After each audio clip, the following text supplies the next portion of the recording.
Pemirsa, pernahkah Anda melihat sebuah piala pramuka yang terbuat dari lilin dan barang bekas?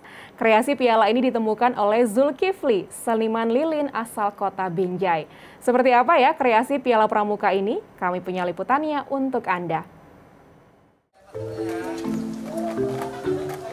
Zulkifli, seorang seniman di kota Binjai, mengasah kreativitas lewat kreasi seni berbahan lilin dan barang bekas.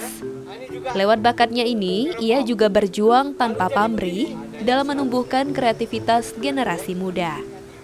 Beberapa waktu lalu, ia menggandeng Kuarti Ranting Pramuka Binjai dalam menyelenggarakan pelatihan membuat piala pramuka dari lilin dan barang bekas. Jadi lilin ini memang ketika saya jalan-jalan di Eropa juga, di daerah lain, jadi lilin ini memang kelasnya sedikit lebih atas dan sangat mudah dibentuk. Bahkan dia dengan walaupun kita tidak kreatif tapi modal mau saja semuanya bisa, Bu. Dengan lilin bisa buat apa saja unik. Di hari pelatihan, peserta diminta membawa botol sirup bekas dari rumah masing-masing sebagai salah satu bahan. Botol kaca ini kemudian dibelah. Nah, pemirsa, bagaimana caranya membelah botol sirup bekas yang keras sekaligus rapuh dengan rapi?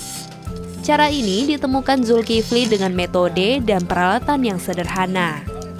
Pertama, botol kaca dikerat terlebih dahulu hingga memunculkan garis putih dan suara retak di atas alat ciptaan Zulkifli.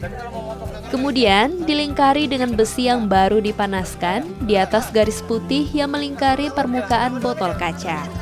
Kemudian, rendam botol kaca tersebut di dalam ember berisi air dan botol kaca pun terbelah dengan rapi.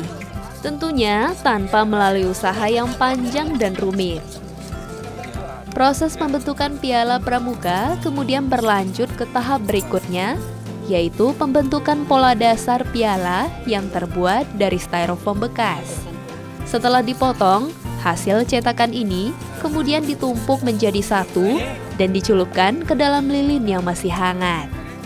Setelah dicelup, diamkan selama minimal setengah menit, kemudian celup kembali hingga cairan lilin yang mengeras menutupi seluruh permukaan styrofoam dengan sempurna. Jangan lupa untuk merapikan permukaan lilin yang bergelombang dengan pisau ya, pemirsa. Tujuannya untuk membuat permukaan pialanya lebih rapi dan rata.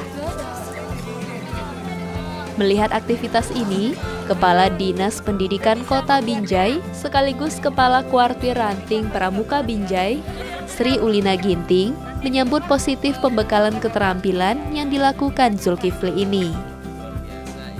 Ini sangat bagus, apalagi di masa pandemi ini, anak-anak pasti sangat merindukan.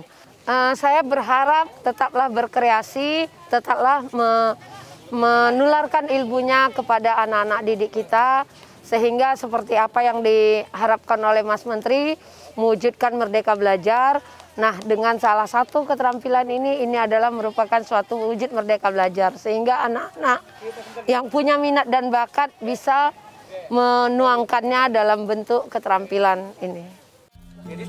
Untuk membuat penahan dasar dan penutup potongan botol kaca, gunakan perpaduan styrofoam bekas dan potongan mulut gelas plastik yang dicelup dengan lilin ya, pemirsa. Kemudian, bentuklah styrofoam menjadi bentuk lambang pramuka, yaitu tunas kelapa. Lalu, celup dan satukan bagian potongan tunas dengan buah kelapa menggunakan cairan lilin. Terakhir, gabungkan bagian tunas kelapa dengan penutup botol kaca. Dan ini dia, kreasi piala pramuka dari lilin dan barang bekas. Jadi saya berharap juga karena di Sumatera Utara ini ada 8.000 sekolah. Jadi saya inginnya 1.000 anak Binjai ini belajar kreativitas ini biar kami bisa menyebarkan ke Nias kemana-mana sehingga mereka bisa berpenghasilan. Pemirsa, membuat kreasi berbahan lilin dan barang bekas itu ternyata mudah dan mengasyikkan ya. Tidak perlu mengeluarkan dana ekstra, kita bisa menghasilkan karya yang tidak kalah estetik. Dan tentunya lebih ramah lingkungan. Bagaimana? Tertarik untuk mencoba?